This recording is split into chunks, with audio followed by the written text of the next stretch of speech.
It's so important that we all learn these narcissistic tactics and these narcissistic tricks. So this video, I'm going to unpack more of the traits that they use to manipulate and control us. Because the more of these tactics and more of these traits that you learn, the more you can be able to better protect yourself. So let's take a deep dive into more tactics. And think of this almost as like a survival guide for this emotional, chaotic jungleness that we just kind of found ourselves stuck into that we didn't ask for. And what you'll find is narcissists use shame a lot. Shame is like in their toolkit of a toxic person. It's like a verbal flamethrower that just scorches the landscape of your self-esteem. And beyond just mere criticism, it's an all-out assault. And narcissists wield shame as if it were like a chain that's kind of tethered to your heartstrings, to your soul. And they pull at them and they manipulate them, all just at their own, to meet their own desires and their own needs and their own whims. And you think about it, it's like before you met them, it's just like your self-esteem was probably at a normal level and you were thriving in your own world, in your own way. And you had your own accomplishments. And then enters this toxic narcissist, acting as if they're just this one person, apocalypse. And then they go around launching these verbal missiles of just, shame in order just to obliterate you. Everything that you hold dear is what a narcissist will attack, will try to dismantle in some way. It's like they completely blow up your world, both internally and externally. Doesn't matter to them. Everything is fair game. And what's their goal? Their goal is to reduce your life and of your pride and of your dignity into just rubble, to complete chaos and just garbage. And the narcissist will take the most tender parts of your history, just those raw moments, those little things that have happened to you over time that you're sensitive to. And if they were a loving person, they would help you heal. They would add like a little bond to it. They would help you grow. But instead, it's just like as soon as they find you have a weakness, what do? They sprinkle salt on it. Because they want to hurt. They don't want to heal. They want to hurt. It's like they're archaeologists that are just activating pain and suffering. They look for this as ammunition in their campaign of domination. And they're so bent and they're so twisted. Narcissists. They have the gall to blame you for the wounds that they inflict. It's like criticizing a ship for sinking after it's been torpedoed. It's just like, well, ships don't survive torpedoes. That's just not how it works. And suddenly it becomes your fault for being sensitive to their constant jabs. And it's just not right. The way they manipulate things. It just be like, oh, you got a headache. Oh, it's probably because, you didn't fold my laundry properly. Because even your hurt becomes a crime against them in some way. It's just such twisted logic. We're to guard our hearts and our souls from this piracy. It doesn't mean creating like an island for ourselves, a safe place within. And the second you realize that, a narcissist is looking for your vulnerability, it's just like, all right, well, that's a key sign to put them under lock and key, because you can trust somebody. And if they take your trust and they earn it and they help you, then obviously you can reveal more to them. But if they're taking these vulnerabilities and later using them against you, well, guess what?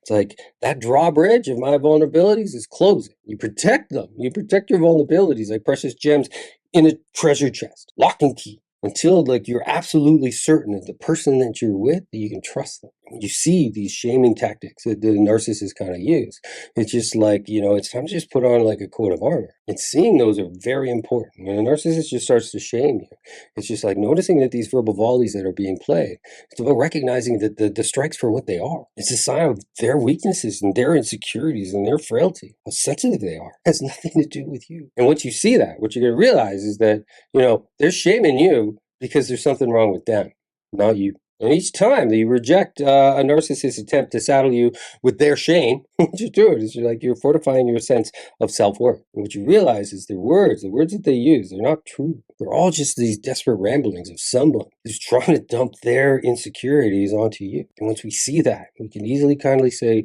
yeah, no, absolutely not. To do this, the way we got to do it is we fortify ourselves against shaming. And it's like we create this inner sanctuary that's free from narcissistic delusion. And it's full of self-appreciation, knowing who I am. And if you know who you are, then be around people that also know who you are.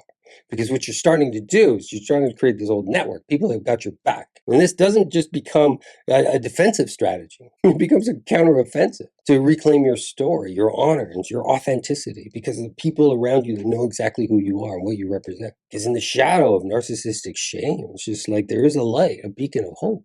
And that's when you discover your own authenticity. That's where, the words that are coming out of a narcissist's mouth, they're actually them projecting them onto you. So it's more of a mirror of their own shame. Because the way that they're making you feel is the way that they feel on the inside. And once you have that ability to see through this little smoke screen of theirs, you realize that every time they try to belittle you or try to get a rise out of you, you see it for what it is. And you just kind of go back to who you are.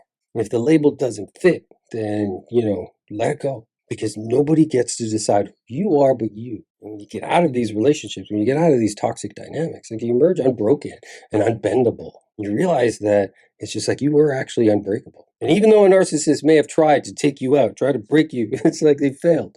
They failed because you're a survivor and you're still going to punch through it. On the other end, it's just like, never again do we ever experience these things again. Not to that level.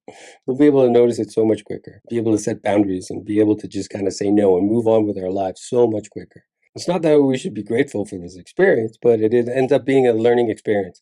It's learning through the school of hard knocks, but once you learn through the school of hard knocks, it's like that stuff becomes in your core, and that's where it's just like, no, I can't be broken by delusions and all of these shaming tactics, because it's not my shame. And I do hope that you got a lot of information out of this. I hope you found it helpful. If you do, all I ask is you give me a like, give me a follow, or go through my feed, see if there's other videos on there that inspire you even further. And if you're new to my feed and don't know who I am, my name is Miles. I'm a recovery coach. I help people process the trauma, because this is like, it's so mind bending, the stuff that narcissists can do to our brains, and it takes a while for everything to unpack. And what I use is hypnotherapy with my clients, and it's been really helpful. If you want to find more information about it, just type in Narcovery Recovery in the comments, and I'll post a link and you can find more about my program there. And thank you so much for watching.